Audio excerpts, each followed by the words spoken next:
د لوط قوم پیغمبران دروغجن وګڼل. هغه وخت یاد کړه چې د هغو ورور لوط هغو ته ویلي وو آیا تاسو له خدایه نه ویریږئ؟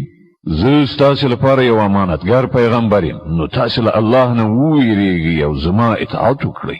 زه له تاسو نه په دې کار باندې د څه اجرت غوښتونکی نه یم، زما اجر خو د رب العالمین په ذمه دی.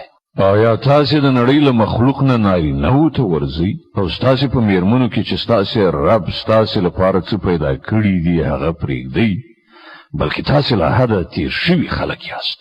هغوی وویل ای لوطه که تا له دې خبرو لاس وانخیست نو کوم خلک چې زموږ له کلیو نه ویستل شوي دي په هغو کې به ته هم شامل کړی شي. هغه وویل کوم خلک چې ستاسو له کړو وړو څخه کرکجن دي زه له هغو څخه یم.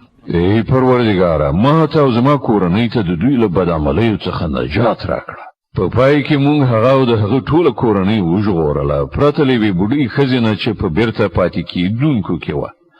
بیا نو باقي پاتې خلک مو تباه کړل او پر هغو مو یو د شګو ورښتو کړ ډېر ناکاره باران چې پر هغو ویرول شوو وورول شو. په باوري ډول په دې کې یوه نښانه ده خو له دوی نه زیاتره منونکي نه دي.